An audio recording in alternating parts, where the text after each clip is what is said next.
여호와께서 하늘에서 인생을 굽어 살피사 지각이 있어 하나님을 찾는 자가 있는가 보려 하신즉 다 치우쳐 함께 더러운 자가 되고 선을 행하는 자가 없으니 하나도 없도다. 아멘. 하나님을 찾는 자의 간절한 마음으로 하나님만을 예배하며 나아가기 원합니다. 다 함께 자리에서 일어나셔서 사도신경 하심으로 신앙 고백하며 나아갑니다. 전능하사 천지를 만드신 하나님 아버지를 내가 믿사오며 그 외아들 우리 주 예수 그리스도를 믿사오니 이는 성령으로 잉태하사 동정녀 마리아에게 나시고 본디오 빌라도에게 고난을 받으사 십자가에 못 박혀 죽으시고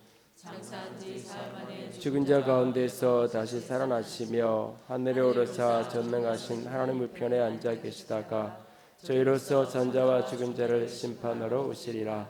성령을 믿사오며 거룩한 공예와 성도가 서로 교통하는 것과 죄를 사해 주시는 것과 몸이 다시 사는 것과 영원히 사는 것을 믿사옵나이다. 아멘.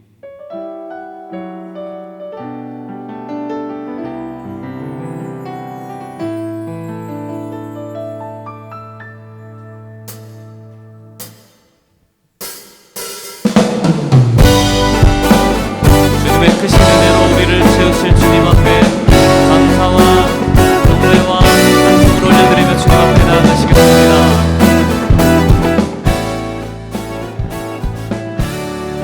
문화의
앉으셔서 함께 기도합니다.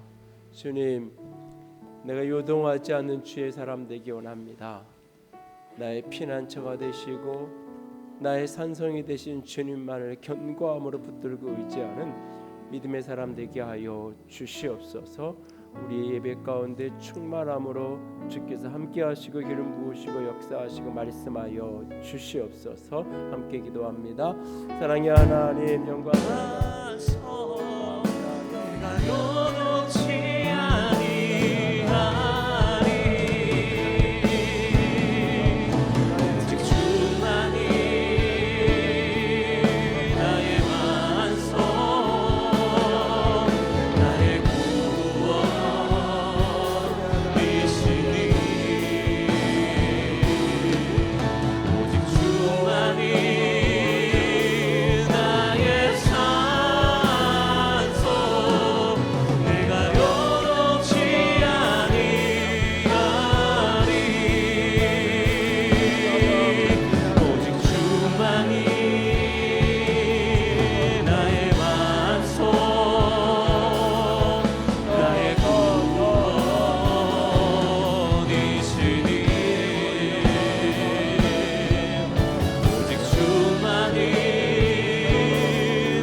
자비로우신 하나님, 거룩한 주일에 함께 모여 찬양하며 경배하며 예배하게 하시니 진실로 감사함을 드립니다.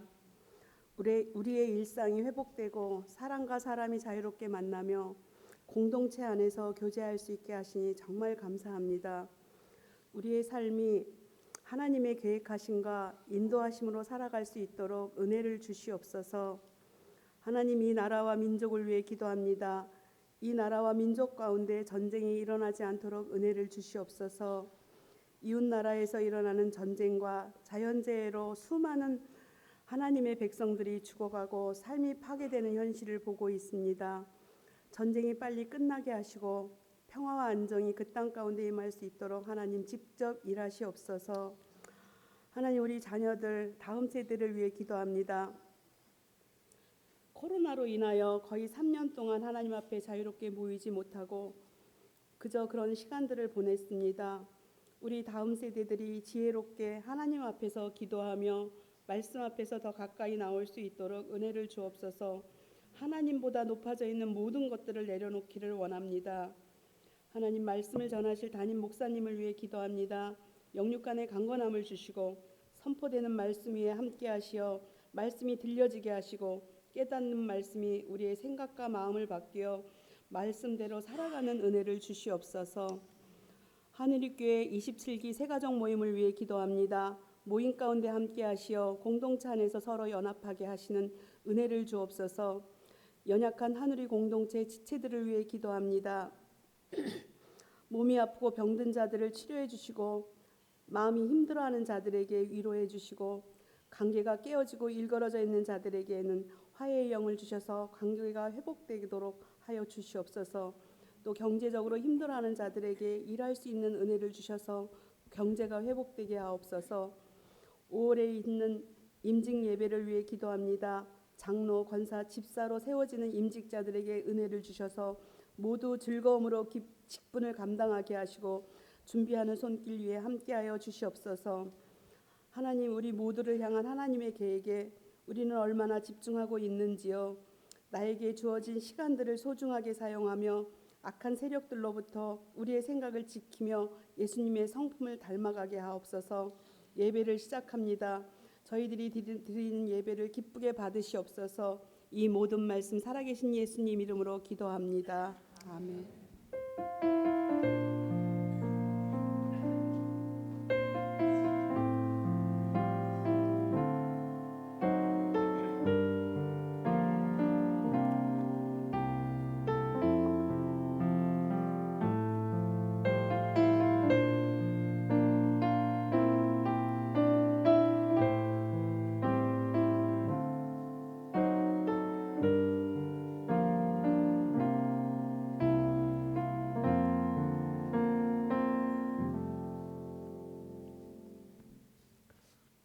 함께 찬양하시며 준비할 성금들입니다. 내가 주인 삼은 모든 것 내려놓고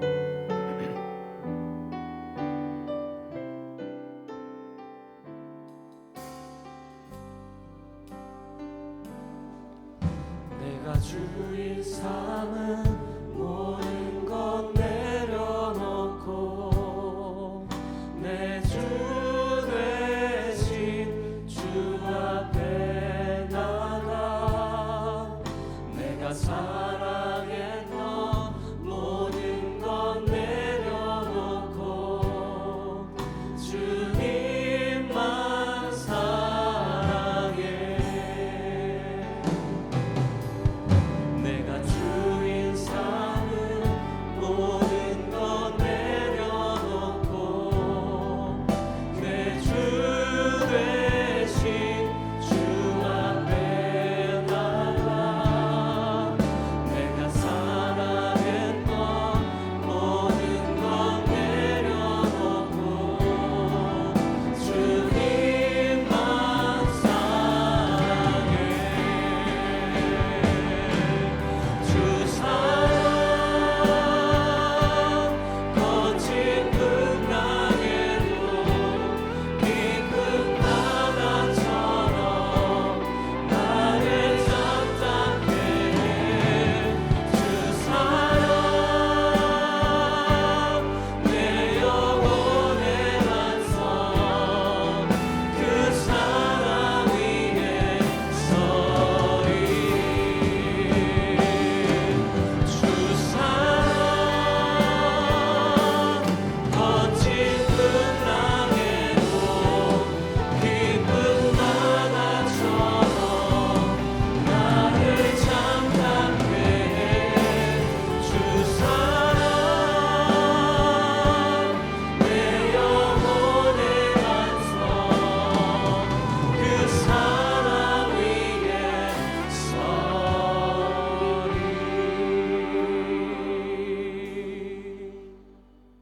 서로 축복하며 찬양합니다. 평화 하나님의 평강이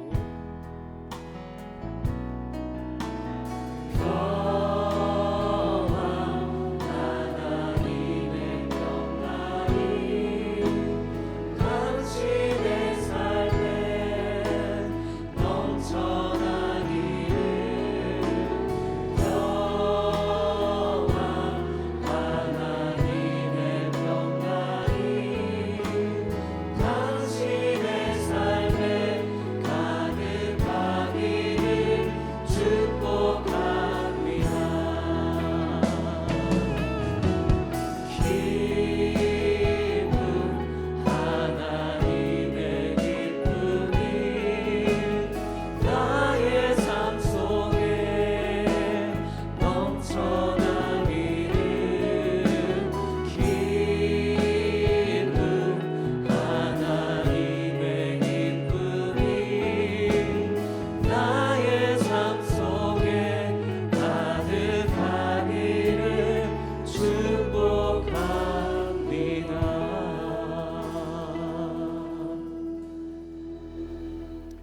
오늘도 예배 가운데 함께 하시는 모든 분들을 주의 이름으로 축복합니다.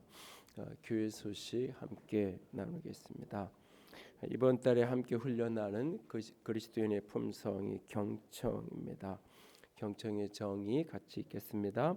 상대방의 말과 감정에 모든 주의를 집중하여 그 사람의 가치를 보여주는 것.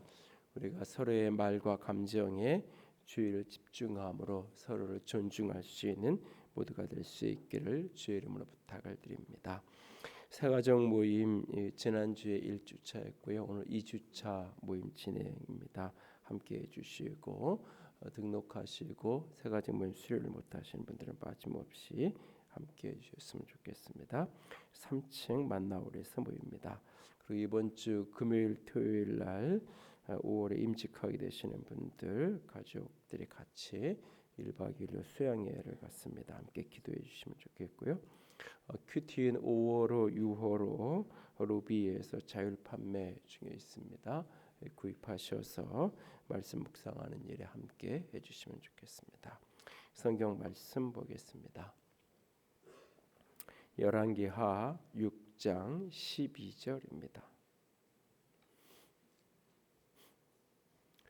구약성경 472면 열왕기하 6장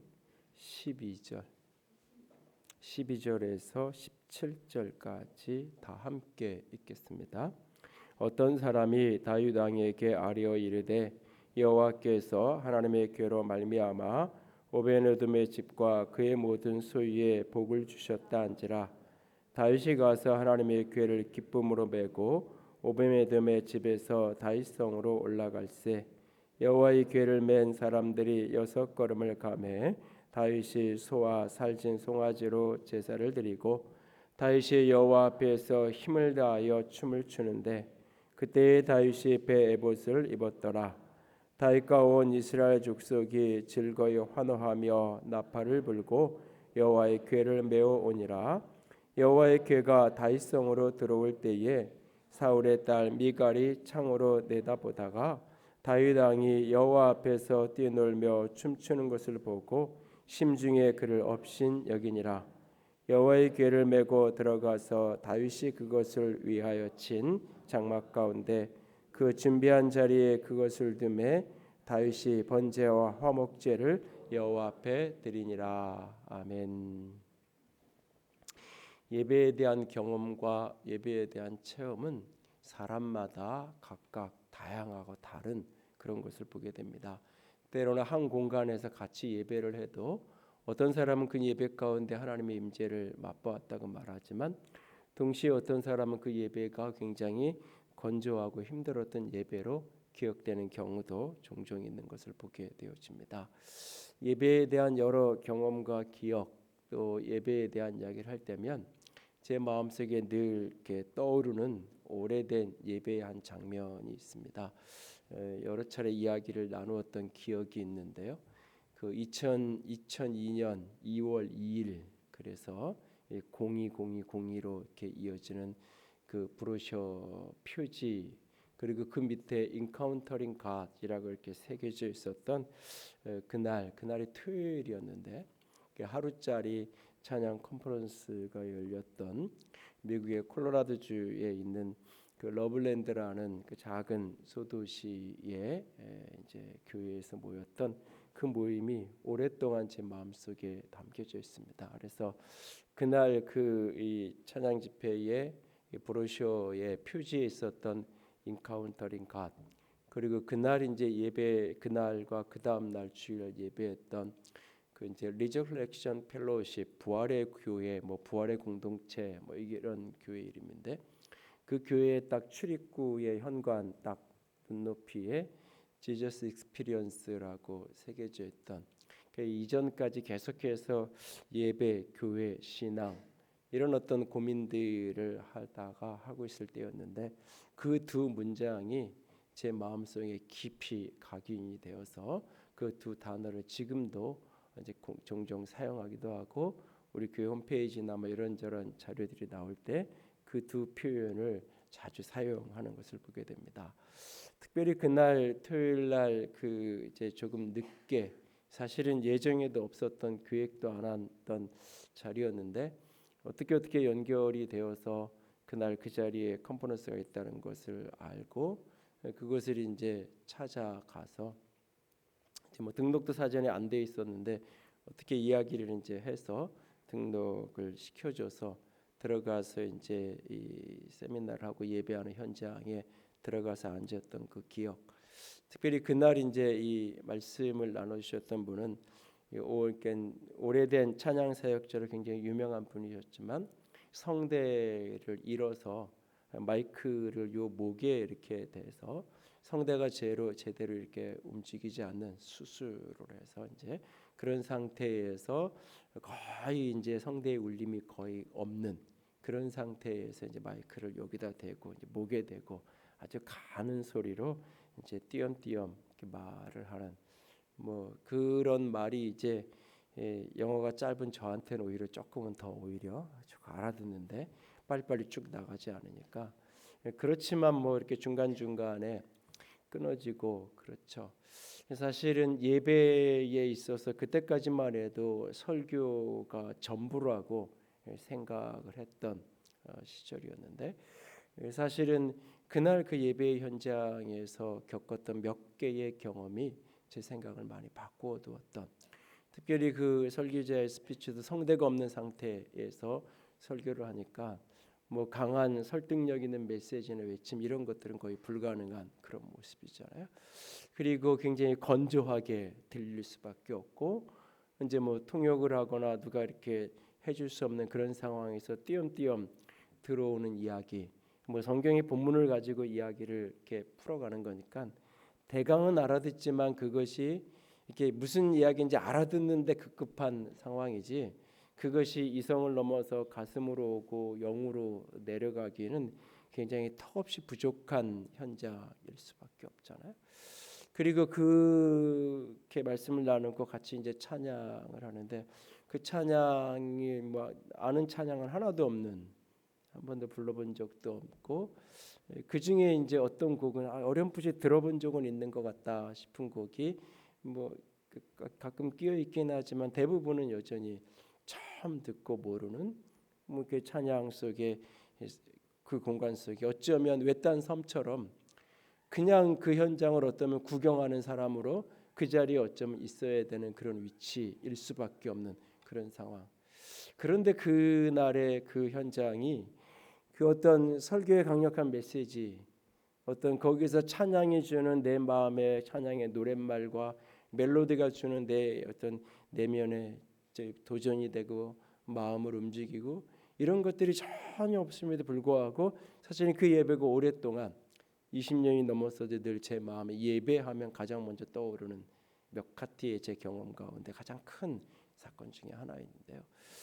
내 이성으로 무엇인가 잘 깨달아지지 않았어도, 내 감정으로 무엇인가가 많이 느껴지지 않았어도, 그 현장에 하나님이 영으로 임하시고 그 영이 나를 만지고 영이 우리 가운데 임재하시는 것들을 체험하고 느끼는 그런 어떤 이성으로 말씀이 깨달아지고 마음으로 느껴지는 것, 감정으로 느껴지는 저 너머에, 그 위에 하나님이 영으로 임재하셔서 우리의 예배를 받으시고 영으로 임재하셔서 우리의 영과 마음과 육체를 주의 영이 만지시고 함께 하시는, 그래서 투박하고 제대로 뭐 가사조차 모르니까 그냥 멜로디를 따라 흥얼거리는 그런 찬양임에도 불구하고 주께서 받으시고 기도의 영을 내게 부으시고 하는 그 모습들을 경험하면서, 예배란 진정 하나님의 임재 속에 나아가서 하나님과 교통하는 것이고 하나님을 만나는 것이구나. 진짜 뜻밖의 장소에서 뜻밖의 현장에서 하나님을 체험하는 현장, 하나님을 만나고 경험하는 자리, 그것이 바로 예배의 자리구나 하는 것을 깊이 느꼈던 경험은 지금도 내 안에 늘 예배를 생각할 때마다 남아 있습니다. 여러분의 예배 경험은 어떤 경험인가요? 나의 예배 경험에 대한 이야기거리를 나눈다고 하면 난 어떤 이야기를 나눌 수 있나요? 우리가 경험하는 예배, 내가 체험하는 예배, 나만의 예배 이야기를 누군가에게 나눌 수 있는 우리 모두가 될 수 있기를 원합니다. 사무엘하 6장을 지난주에 같이 나눴습니다. 본문의 이야기는 크게 두 이야기가 중첩되어 있다고 말씀드렸어요. 하나는 복의 이야기, 하나님의 언약궤가, 여호와의 궤가 머무는 그곳에 하나님의 복이 임하는 그 모습, 그리고 그 하나님의 언약궤를 다윗성으로 옮겨온 이후에 온 백성들을 향해서 다윗이 축복하는 이야기, 하나님의 임재와 함께 하나님의 복이 흘러가고 있는 그런 모습들, 동시에 그 모습과 더불어서 하나님을 향한 예배의 모습, 우사의 모습, 오늘 같이 나누게 될 미갈의 모습, 그리고 다윗의 모습 속에서 예배는 어떤 것인가, 하나님이 기뻐 받으시는 예배는 어떤 예배일까라고 하는 부분에 대한 이야기가 오늘 본문 속에 같이 얽혀 있습니다. 예배, 그 복이라는 히브리어 단어가 바락이라는 단어, 이 단어가 무릎을 꿇는다, 무엇인가 왕에게 이 면류관을 하사받기 위해서 왕이 걸어주는 이 메달을 받기 위해서 왕 앞에 무릎 꿇고 조아리고 고개를 내밀고 있는 그래서 왕이 씌워주는 멸관을 받아 쓰고 왕이 하사해 주는 메달을 거는 그 모습, 왕으로부터 인정받고 칭찬받는 그 복의 이미지. 그런데 똑같은 이미지, 똑같은 그림이 예배의 이미지에도 그대로 사용된다 했습니다. 경배라는 단어로 구약 성경에 특별히 시편에서 많이 번역되어진 사하라고 하는 히브리어 단어가 있는데 이 단어가 직역하면 엎드린다라고 하는 뜻이에요. 그러니까 하나님을 향하여 경배하는 그 모습, 엎드려져 있는 모습, 하나님께로부터 오는 복을 받고 있는 모습, 무릎을 꿇고 있는 모습, 이 두 그림이 그 그림 언어가 같은 그림으로 연결되고 있다는 것이에요. 결국은 하나님을 향한 진정한 예배가, 하나님을 향한 참된 예배가 하나님으로부터 부어지는 복을 누리는 진정 우리에게 축복이 되는 현장이 되는 거죠. 그래서 가장 아름다운 예배의 현장이 가장 영광스러운 축복의 현장, 축복의 자리가 되어지는 것입니다. 하나님께서 기뻐 받으시는 예배의 자리, 하나님께서 복 주시는 예배자의 모습은 어떤 모습일까? 그 첫 번째 모습은 예배는 하나님을 조정하는 자리가 되어서는 안 된다라고 했어요. 우사가 하나님의 언약궤를 늘 가까이 두었기 때문에 하나님의 언약궤가 자기 집에 20년을 머물면서 늘 내가 친밀하고 친한, 하나님의 언약궤는 하나님의 임재의 상징이요, 하나님의 영광의 상징이요, 하나님의 말씀의 상징인데 그것이 늘 곁에 있고 가까이 있어서 내가 내 마음대로 이것을 조정하고 통제하고 때로는 나의 필요를 위해서 이용할 수 있다는 그 태도와 그 생각이 이 우사의 경거망동하는 행동을 유발하게 만드는, 아니 사람들 앞에 자신을 그런 이미지로 드러내고 싶었던 마음, 그 언약궤가 흔들리지만 소가 뛰면서 흔들리지만 언약궤가 땅에 떨어져서 나뒹굴 만큼은 아니라고 했어요. 그리고 굳이 그렇게 하지 않아도 하나님께서 당신의 언약궤를 하나님께서 끌고 가실 거예요. 그런데 그것을 온 사람들, 수많은 사람들이 보는 현장에서 손을 딱 갖다 대고 있죠. 이 언약궤가 내 손 안에 있어. 내가 이거 흔들리는 이건 내가 잡을 수 있어. 사실은 소가 소잖아요. 말이 아니라. 뛴다 그러면 사실은 일반적으로 잡아야 될 게 앞에 있는 야유가 소를 잡아서 소를 뭔가 이렇게 뭐 끈으로 이렇게 잡고 갔을 거 아니에요. 그러니까 소를 진정시키는 게 사실 어떻게 보면 상식적인 행동일 수 있어요. 그런데 온 사람들 보는 앞에서 언약궤 손을 딱 대면서 내가 조정할 수 있고 통제할 수 있다는 그 태도, 그 그림, 그 이미지, 이것이 모든 종교에서, 기독교 신앙 외에 모든 종교에서 이야기하는 예배라는 단어를 사용하는, 그걸 제사라고 쓰든 예배라고 쓰든 종교 의식의 기본적인 패턴, 내가 신을 조정하려는 이 의식을 통해서, 신이 화가 나 있으면 이 의식을 통해서 신의 화를 달래는, 신으로부터 내가 무엇인가 얻어내고 싶은 것이 있으면 이런 의식을 잘해서 신이 감동을 받아서, 지성이면 감천, 열심히 지성을 들여서 하늘이 감동해서 하늘로부터 무엇인가 내게 부어지는 것을 기대하는 마음으로 나아가는, 그래서 내가 하는 방식, 내가 드리는 이 형식을 따라서 해야 신을 빨리 달랠 수 있고 신을 빨리 감동시킬 수 있다는, 그래서 그 나름의 종교 형식과 예배 스타일과 방법론들이 만들어지는, 결국 그 중심의 태도가 결국 미신적인 태도이고 무속적인 태도인 거예요. 내가 신을 조정할 수 있는, 그 조정할 수 있는 능력이 좀 큰 사람이 무당인 거죠. 나는 그런 능력이 좀 적으니까 그런 무당을 찾아다니고 그런 사람의 도움을 받아서 신을 조정하려는, 신은 내가 돈을 좀 준다고 좋아하는지 싫어하는지 모르겠는데 무당은 좋아하거든요.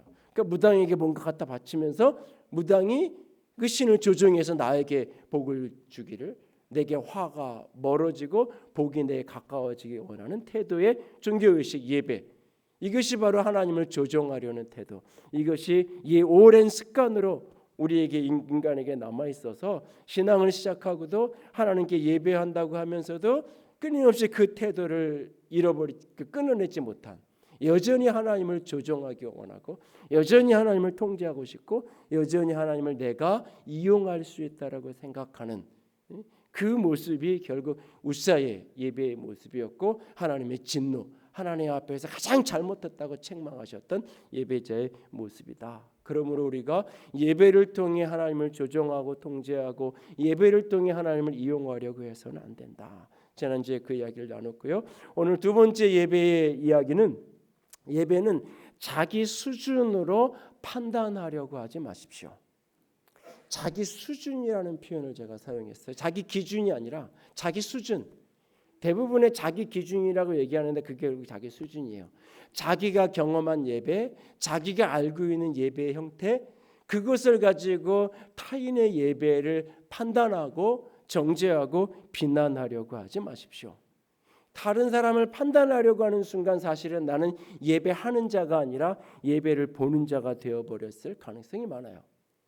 오늘 본문 속에 다윗이 그 언약궤를 다시 다윗성으로 이렇게 옮겨오면서 너무너무나 기뻐서 다윗이 춤추게 되는 장면이 14절에 등장하는데, 그 여호와 앞에서 힘을 다하여 춤을 추는데, 언약궤가 다윗성으로 들어오는 그 옮겨지는 모습을 보면서 다윗이 너무 하나님께 기뻐서 힘을 다해서 하나님께 춤춰요.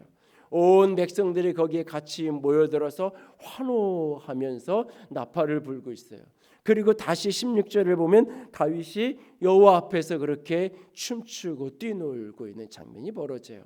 언약궤가 지난번에는 수레에 매여서 3만여 명의 수많은 동원되어진 청중들과 더불어서 온갖 다양한 악기, 나무로 만들어 놓은 다양한 악기들이 함께 연주되어지는 수금, 비파, 소고, 양금, 재금, 우리식 이 악기로 번역이 됐지만 서양의 다양한 관악기, 현악기 이런 악기로 연주되어지면서 5절에 연주라는 표현이 있어요. 동원된 수만 명의 군중과 함께 다양한 악기의 전문 연주자들이 연주를 하는 그 현장에 백성들이 모여 있고 함께 그 길을 가고 있죠. 백성들도 그 연주를 듣고 있고 보고 있고 다윗도 그것을 보고 있고 듣고 있어요. 그리고 그 모든 것을 이용해서 자신의 왕권을 강화시키려는 의도도 다윗의 내면에 분명히 있었을 거예요. 그런데 하나님이 그것을 책망하시고 우사를 하나님이 심판하시고 그 모습 속에 두려움에 그 언약궤를 그냥 내팽개쳐 놨는데 그 오베네돔의 집에 하나님이 복주셨다는 이야기를 듣고 그 언약궤를 다시 메고 하나님의 성으로 다윗성으로 옮겨오는, 하나님이 우리를 버리신 게 아니라 그 모든 잘못에도 불구하고 여전히 하나님이 우리에게 은혜 주시기 원하시는구나.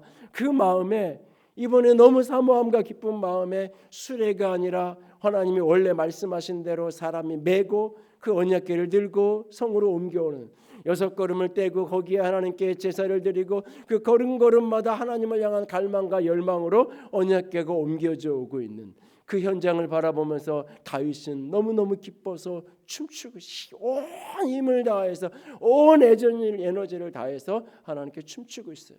그런데 그때 그가 입었던 옷이 에봇이라 그랬어요. 여자분들이 여름에 종종 입는 민소매 원피스 정도의 스타일, 어깨끈이 같이 연결되어 있는 그런 앞치마 스타일 정도, 그런 비슷한 복장을 연상하면 된다 그랬어요. 그 옷을 입고 있는 모습 속에서 맨살의 어떤 부위가 이 사람들에게 노출되어지는, 뛰면서 하다 보니까 기뻐 뛰다 보면 옷이 올라가기도 하고 우리도 때로는 그럴 때가 있잖아요.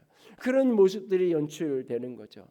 그 모습을 바라보면서 함께하던 군중들도, 이스라엘 백성들도 이번에는 동원되어진 백성들이 아니에요. 그 언약궤가 옮겨오는 것을 멀찍이서 바라보고 있었던 구경꾼으로 있었던 사람들, 그런데 구경꾼이었던 그 사람들이 이제는 더 이상 구경하지 않아요. 그들이 환호성을 지르고 같이 환호해요. 춤추는 다윗을 바라보면서 같이 기뻐 뛰기 시작해요. 그리고 누군가가 동원되어지고 디자인되어진 어떤 나팔수가 나팔을 부는 게 아니라 누군가가 자신이 갖고 있는 나팔을 끄집어내서 나팔을 불어대기 시작을 해요. 그 속에 있는 함께한 온 백성들이 그렇게 하나님을 향해서 예배하고 있는 거예요. 그 현장의 중심에 다윗이 기뻐 춤추며 힘을 다하여 뛰며 예배하고 있어요. 그렇게 다윗과 온 백성이 자발적으로 예배하고 있는, 동원되어진 군중이 아니라 계획되고 디자인된 스타일의 예배가 아니라 자발적이고 자원함으로 함께 예배하는 그 현장을 누군가가 창문 너머에서 내려다보고 있는 한 사람이 있었던 거죠. 마땅히 그도 그곳에 함께 예배해야 될 사람임에도 불구하고 그는 창가에 서서 그 현장을 물끄러미 내려다보고 있어요. 그가 물끄러미 내려다보는 그의 눈에 가장 먼저 들어온 사람이 그의 남편이었던 다윗. 그것을 보면서 창문에서 내려다보면서 이 심중에 업신여긴 저 무식한 것 같으니라고, 저 채신머리 없는 양반 같으니라고 무시하고 있는 거죠. 업신여기고 있어요. 이건 사실은 미갈에게 처음 이 태도가 이 장면에서만 처음이 아니었을 거예요. 곰곰이 생각해 보면 미갈은 왕의 딸이에요. 사울의 딸로 궁중에서 어린 시절을 보내면서 자라갔던 사람이에요. 다윗은 그냥 목동으로, 목자로 그 들에서 그냥 그렇게 살던 사람이에요. 그런데 어느 날 전쟁이 벌어졌고 블레셋 사람 골리앗이 막 소리치는데 아무도 뭐 싸울 수 없다 그러고, 그럴 때 이 어린 소년 다윗이 믿음의 용기를 가지고 당당하게 나아가서 골리앗을 물리쳤어요. 그것도 뭐 멋있게 창 들고 싸우고 멋있게 칼빼 들고 검투를 한 게 아니잖아요. 그 물맷돌 우리식으로 그냥 새총 쏴가지고 새총으로 새 잡듯이 골리앗의 정수리를 쳐서, 이마를 쳐서 그렇게 골리앗이 쓰러지는 거예요. 그랬더니 사울이 너무 좋아서, 당시 왕이 사울이 너무 좋아서 너 내 사위 삼자, 그래가지고 갑자기 자기 딸하고 결혼을 시켜버린 거잖아요. 그러니까 이 미갈 입장을 생각하면 어느 날 촌뜨기 같은 한 사람, 그 다윗, 우리는 참 뭐 다윗상 이런 거 너무 멋있잖아요. 근데요, 아버지가 봐도 별로 기대할 수 없었던 아들이 다윗이에요.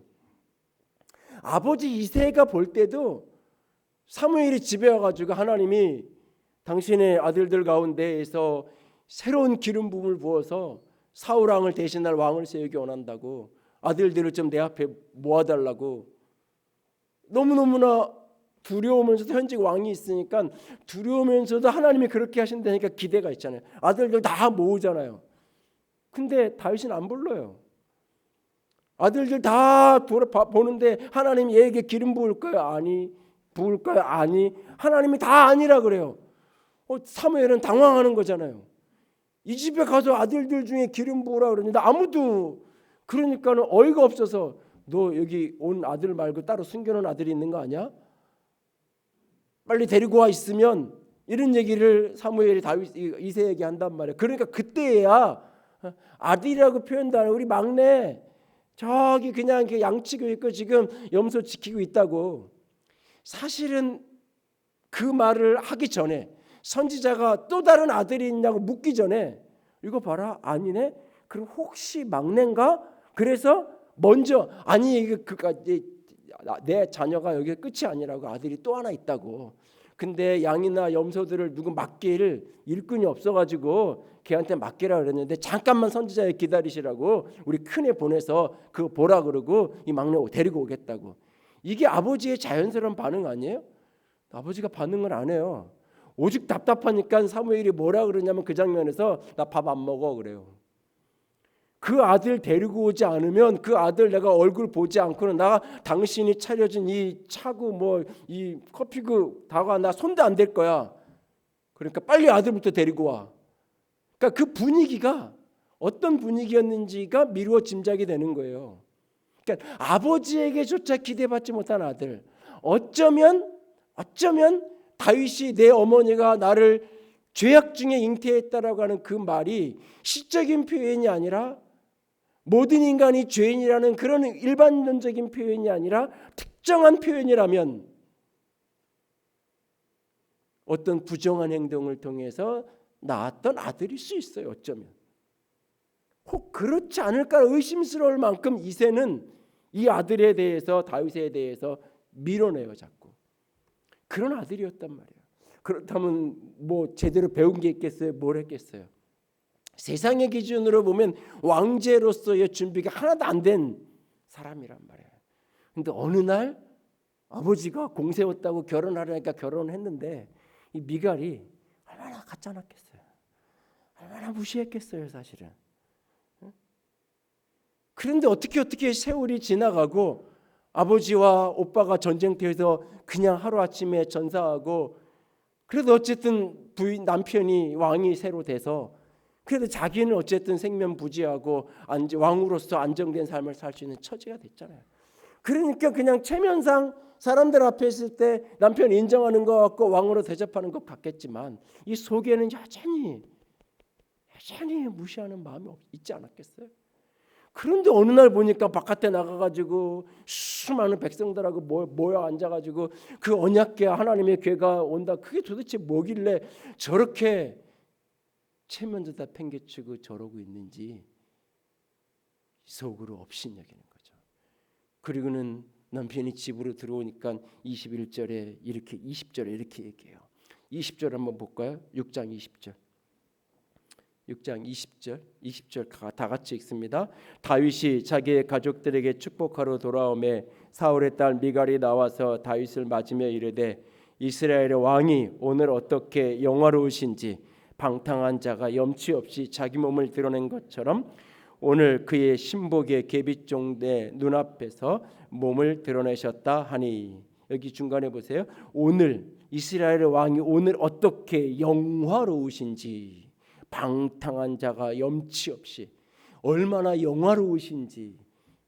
무슨 표현이 잘났다 잘났어 뭐 이런 것처럼 비아냥거리는 표현이죠. 이스라엘의 왕이 얼마나 영화로우신지 방탕한 사람들처럼 염치 없이 채신머리 없이 그렇게 자신의 몸을 드러내고 어떻게 그럴 수 있냐고 손가락질하는 모습이잖아요. 마땅히 예배의 현장에서 함께하며 예배해야 될 그 사람이 예배의 구경꾼이 돼서 판단하는 자리에 서 있죠. 오늘 이 사무엘하 6장에서 예배와 관련된 제 눈에 들어온 또 하나의 장면 하나는 처음에 동원된 청중에서 예배할 때 온갖 악기로 연주하잖아요. 근데 이번에 예배할 때는 이런 거 하나도 없어요. 동원된 사람도 없고 디자인된 어떤 예배 형식도 없고 준비된 연주. 그래서 연주를 하니까 그걸 다 보면서 하나님이 이런 것도 기뻐 받으실 거야. 참 연주 잘한다. 이런 거 다 없어요. 그리고 그들 모두가 자기 소리로 환호하며 찬양하잖아요. 자기 목소리로 하나님께 예배하잖아요. 그 누군가가 투박하지만 그냥 나팔로 불어대고 그 백성들 모두가 다윗은 그 속에서 자신의 온 몸으로 춤추면서 뛰놀리라. 여러분 어린 아이가 여러분 앞에서 아이들 어릴 때 영유아 때 그냥 뛰는 것만 봐도 기쁘고 행복하고 너무 좋았던 아빠가 퇴근하고 왔다고 그냥 뛰기만 해도 아이가 너무 행복하고 좋은. 요즘엔 애는 안 뛰고 강아지만 뛰고 애들은 찾아가서 인사해야 되고 뭐 그러니까 내 5번째 가족이죠. 가족이에요. 근데 그게 뛰는 것만 가지고도 너무 행복하고 마치 그런 것처럼 다윗이 하나님 앞에 내가 그냥 그 뛰는 것만 가지고도 하나님은 너무 행복하시고 좋으실 것이다. 하나님만 바라보며 다윗은 예배하고 있는 그 현장을 누군가는 구경꾼이 돼서 그렇게 바라보고만 있잖아요. 교회를 성가대를 고민을 하다가 없앴던 이유 중에 하나가 그거였어요. 그 이유 말고 몇 가지 다른 이유도 같이 있었지만 그냥 성가대를 없애는 데 초점이 있는 게 아니라 그냥 교인들이 다 같이 찬양했으면 좋겠다. 구경꾼이 한 사람도 없었으면 좋겠다. 예배가 보고 오는 자리, 멋있게 준비된 연주를 잘 듣고 오는 자리, 그거는 콘서트 공연장, 오케스트라 공연을 해도 성가곡을 하기도 하잖아요. 아주 잘 준비된 합창단들이 공연을 할 때 성가곡을 찬양하잖아요. 그 예배가 아니라 공연장 같다고 얘기하잖아요. 그건 그거대로 문화를 즐기면 돼요. 그러나 예배란 우리가 하나님 앞에 우리가 할 수 있어야 되는데 예배를 판단하고 비판하는 사람일수록 자신은 예배하지 않아요. 예배자의 자리에 빠져나와서 그 예배자를 관찰하는 거죠. 그 예배자를 보는 거죠. 그 예배자를 구경하는 거죠. 그러면서 판단해요. 예배 잘하네, 좋으네, 예배 안 좋네. 그리고 그 판단의 기준선은 다 내 수준이에요. 내 수준. 때로는 내가 교회 바깥에서 누리는 내 수준, 내 문화적인 수준, 그 수준에 비추어서 교회의 예배의 문화가 문화적으로 판단했을 때 내 문화적인 수준보다 높으면 이거 예배 참 좋다. 내 문화적인 수준보다 좀 나 수준 낮아 보이면 무슨 예배를 이렇게 해? 이렇게 말이 나오는 거죠. 아주 유럽이나 이런 데 가서 혹시 예배하는 현장을 부활절이나 성탄절에 어느 성당이나 어느 예배당에 가서 참여할 수 있는 기회가 온다면 진짜 그 예배, 어떤 분이 오래전에 러시아를 가서 그 예배 현장을 한번 참석하고 와서 저한테 그런 얘기를 하시더라고요. 거기 성가대석이 저 위에, 테라스 저 위에. 근데 막 이렇게 찬양을 하는데 막 진짜 천사들이 하늘에서 날아와서 찬양하는 것 같다고. 그 러시아 말을 못 알아들어서 그런다고 내가 이제 옆에서 분위기를 깨긴 했는데 못 알아듣는 말. 그런데 저 위에서 너무 아름다운 선율로 이 공명이 잘 된 예배당에서 쫙 소리가 위에서부터 이 찬양이 흘러 내려오는데 진짜 천사들하고 같이 있는 것 같은 그런 느낌. 꼭 한번 거기를 가면은 꼭 가보라고 저한테 얘기하면서 그 소개를 하더라고요. 근데 저 아프리카의 어느 현장에 가서 흑인들이 한 3시간씩 계속 뛰면서 그냥 초라한 텐트 같은데 뭐 야외에 앉아가지고 서가지고 1시간 내내 1시간 내내 3시간씩 뛰면서 예배하고 그러면 이게 예배야 뭐야? 자기 감정에 도취돼가지고 그냥 저러는 거지. 내가 생각하는 어떤 문화적인 수준으로 판단하는 거예요. 하나님이 어떤 예배를 기뻐하시나? 무엇이 진정한 예배인가라고 묻는 게 아니라 내 문화의 수준.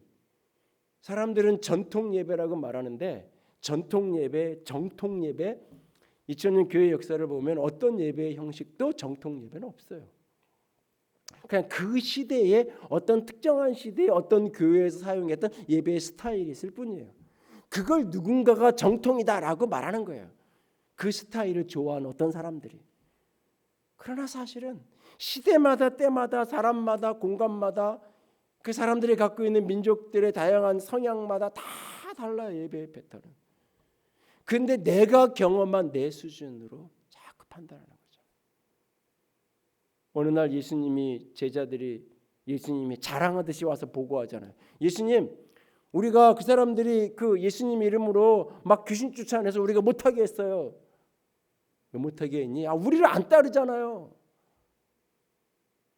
제자들 중에 몇 명은 모든 걸 포기하고 예수님과 24시간을 동행하며 따라다녔지만 어떤 제자들은 자기 생업하면서 예수님이 우리 마을에 왔을 때 따르지만 그렇지 않을 때 내 생활하면서 그냥 그 가르침을 가슴에 품고 있는 그런 제자들도 얼마든지 있단 말이에요. 예수님의 가장 사랑하는 친구 나사로 그는 예수님을 열심히 쫓아다니는 사람이 아니에요. 자기 원래 사는 동네 그냥 베다니에 머물러 있으면서 예수님이 자기 집 올 때마다 자기 집 열어서 환영하고 같이 지내고 그럼 근데 예수님이 다른 마을로 가면 예루살렘으로 가고 저 북쪽 갈릴리로 가면 그때는 그냥 예수님 가는 거예요. 나는 내 집에 있는 거고요. 어떤 제자는 맨날 따라다니지만 어떤 제자는 그렇지 않았단 말이에요. 그렇게 따라다니지 않는 어떤 제자 중에 예수의 이름으로 귀신 쫓아내는 일이 벌어지는 거예요. 예수의 이름으로 그와 같은 능력을 행하고 있었던 거예요. 근데 제자들이 그걸 못하게 하는 거예요. 이유는 하나예요. 우리를 안 따른다. 우리 편이 아니다. 예수님이 책망하잖아요. 금하지 말라. 내 이름으로 능력을 행하고는 바로 돌아서서 나를 비방하고 욕하고 다닐 사람 없다. 우리를 반대하지 않으면 다 우리를 위하는 자다. 우리랑 똑같이 나랑 똑같이 이렇게 생활해야 되는 것만 내 제자가 아니다.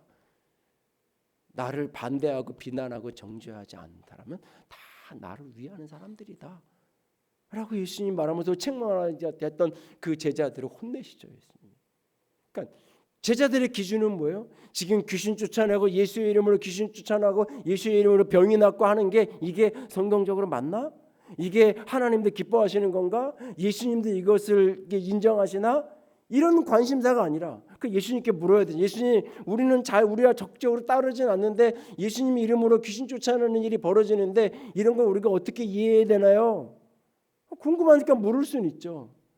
그런데 그런 판단의 기준이 어디에 있냐면 이게 어떤 의미가 있고 어떤 유익이 있고 이런 거 아무 상관없고 그냥 우리를 따르냐 안 따르냐, 우리 편이냐 아니냐.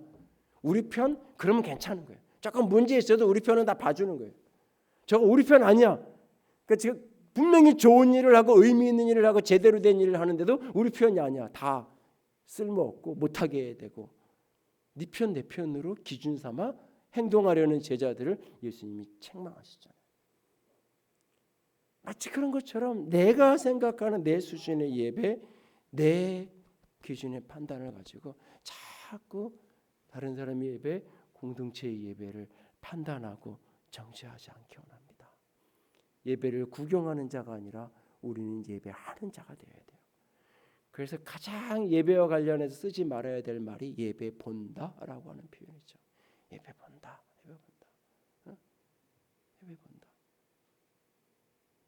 이게 유튜브를 열어놓고 예배 본다, TV를 보잖아요. 가장 예배와 관련된 사실은 안 좋은 모습이에요. 잘못된 예배의 모습. 예배는 하는 거예요. 내가 그 속에서.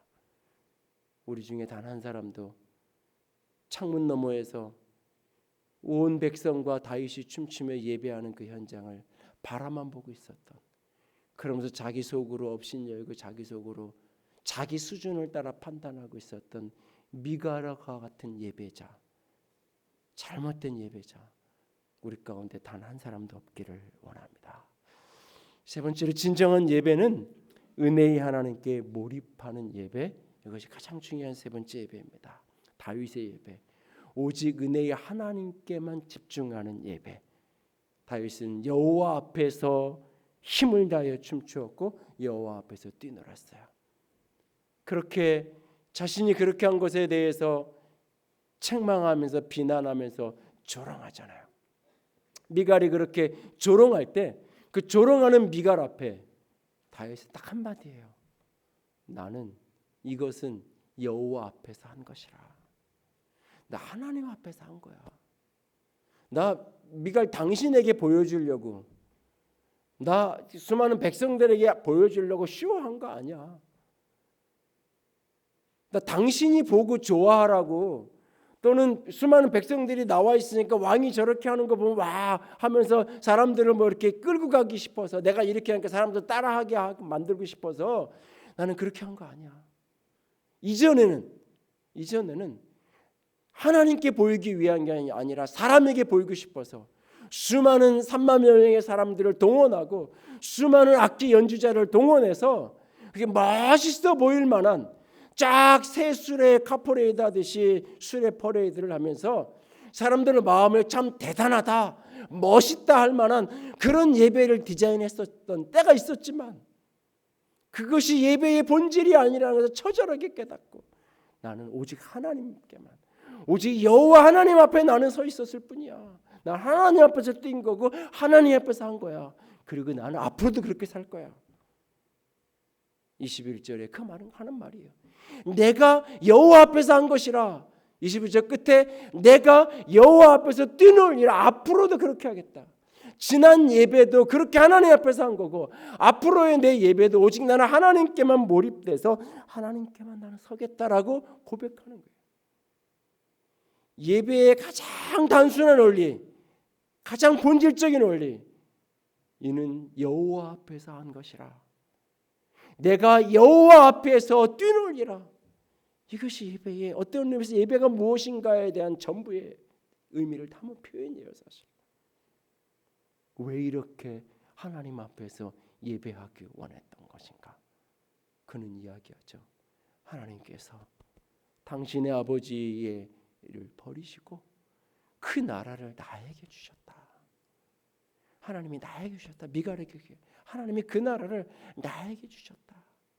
사울은 사울의 죄로 자기 길을 간 거예요. 사울의 죄로.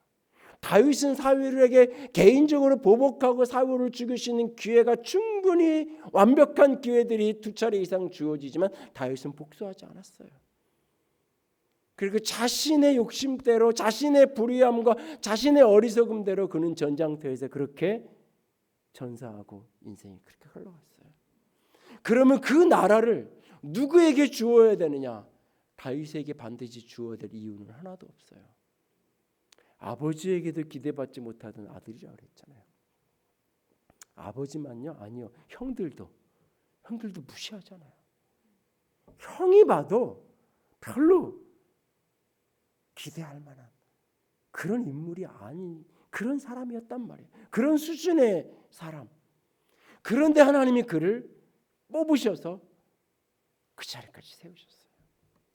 근데 다윗은 평생 이 마음을 잃어버리지 않아요.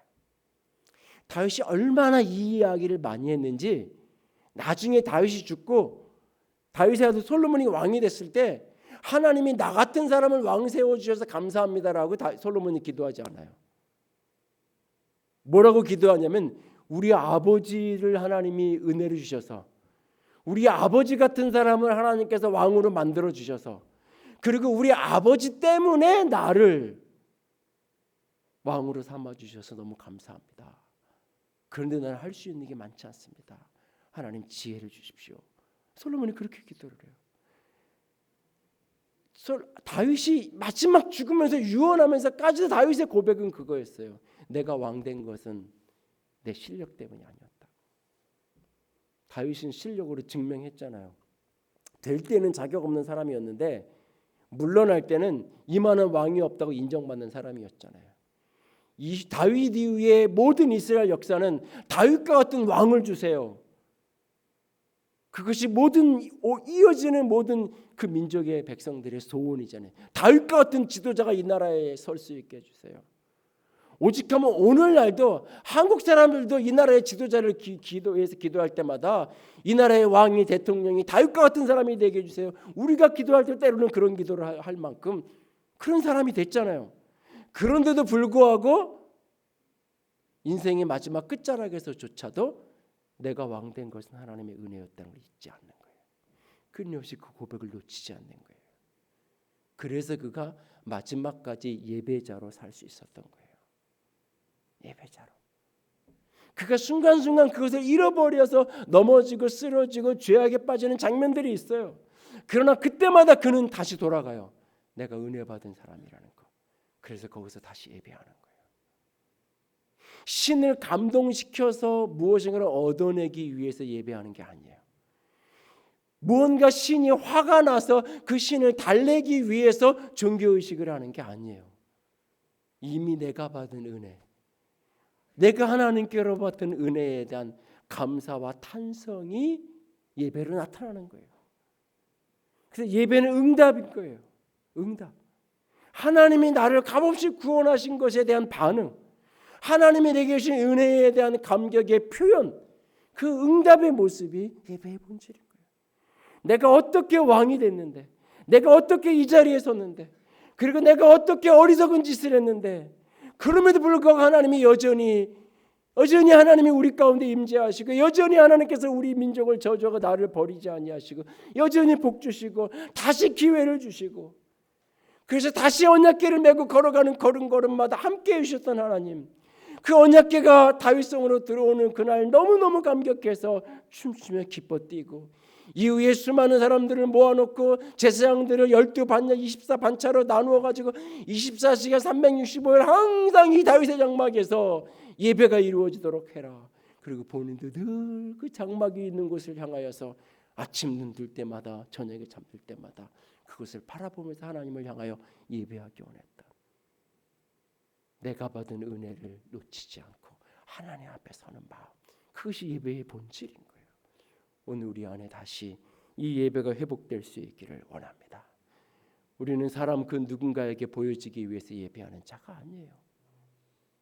어떤 구경꾼에게 보여주기 위해서 예배하는 게 아니에요. 그래서 금요 기도회 때마다 예배를 위해서 기도할 때마다 늘 빼먹지 않고 제가 기도하는 것, 예배에 구경 온 사람조차도 하나님을 만나고 갈 수 있게 해주세요. 우리의 예배는 구경하는 자리가 아니에요. 우리는 보러 온 사람이 아니에요. 미갈 같은 사람이 아니에요. 다윗과 같이 내가 받은 은혜 앞에 합당한 경배로 주님 앞에 엎드려질 수 있는 진정한 예배자, 참된 예배자, 여호와 앞에서 뛰노는 우리 모두가 될 수 있기를 주님의 이름으로 부탁을 드립니다.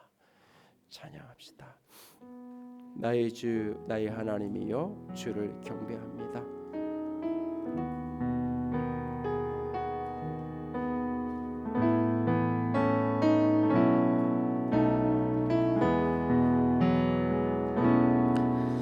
나의 주 나의 하나님이여 주를 경배합니다. 주 사랑하는 나의 마음을 주께서 아시나이다.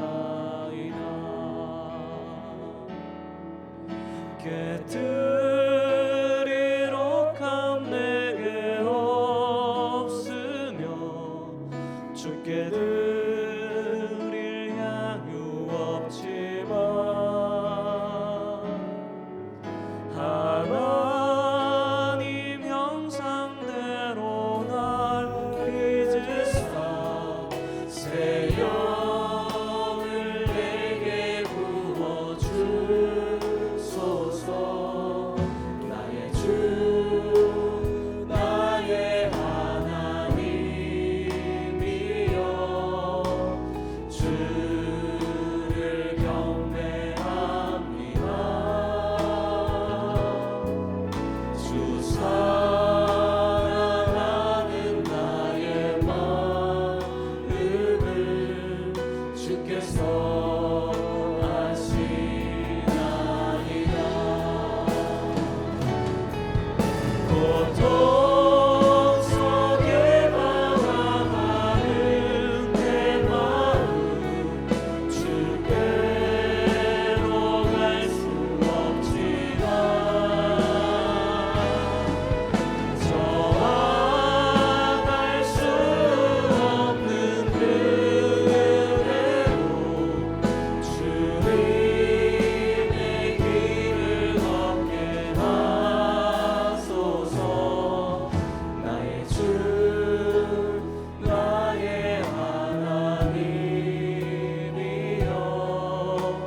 주를 경배합니다. 주 사랑하는 나의 마음을 주께서 하시나이다.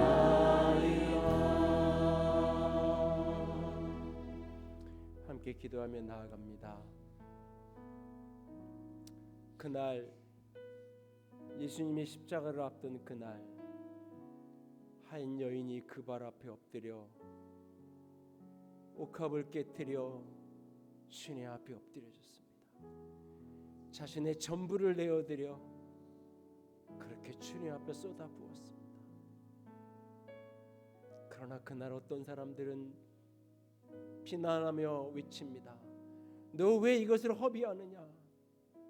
이것을 팔아 가난한 사람들을 주면 얼마나 많은 도움이 되겠느냐? 너 왜 이렇게 낭비하며 허비하느냐? 누군가는 그렇게 비난하며 손가락질합니다. 그러나 우리 주님이 말씀하십니다. 가만두라. 저를 괴롭혀하지 마라. 저는 내게 좋은 것을 하였느니라. 내게 좋은 것을 하였느니라. 그것이 예배입니다.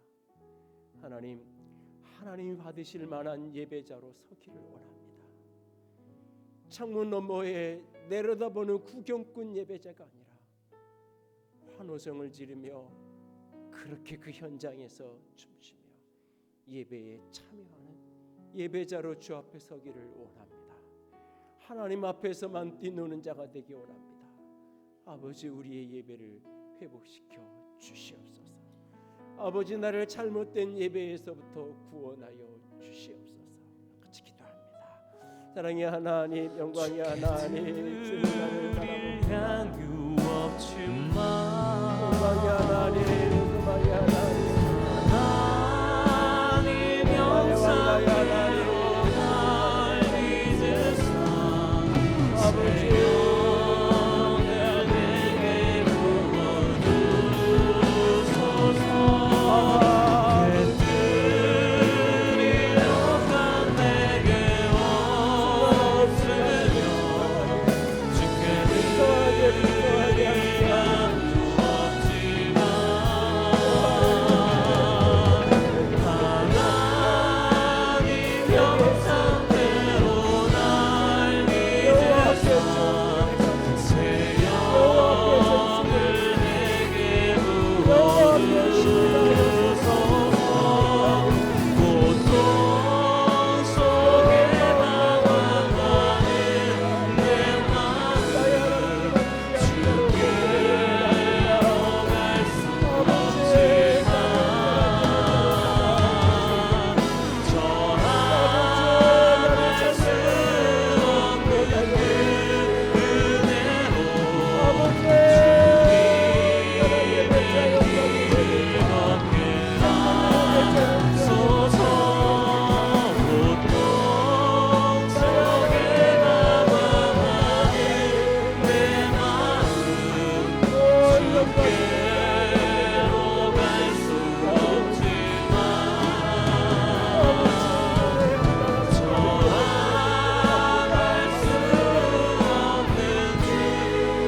은혜로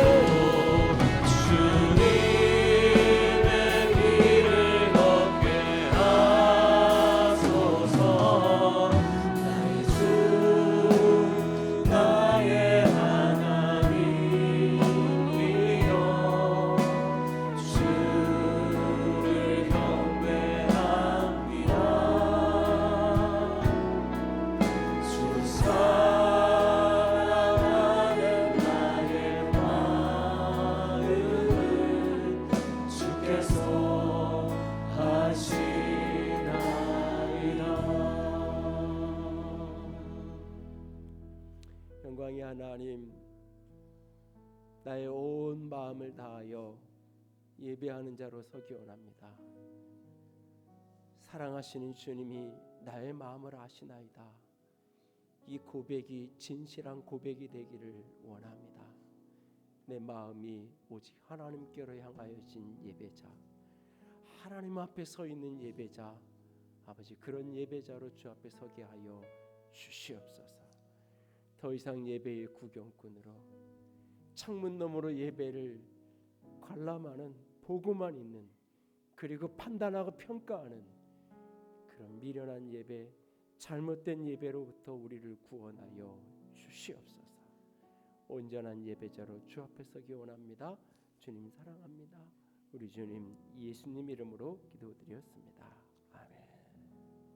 이제는 우리 주 예수 그리스도의 은혜와 하나님 아버지의 놀라우신 사랑하심과 성령 하나님의 교통하시며 기름 부으심이 오늘도 진정한 예배자로 주 앞에 서기를 소망하며 결단하는 모든 이들 위해 이제로부터 영원토록 함께 있을지어다. 아멘.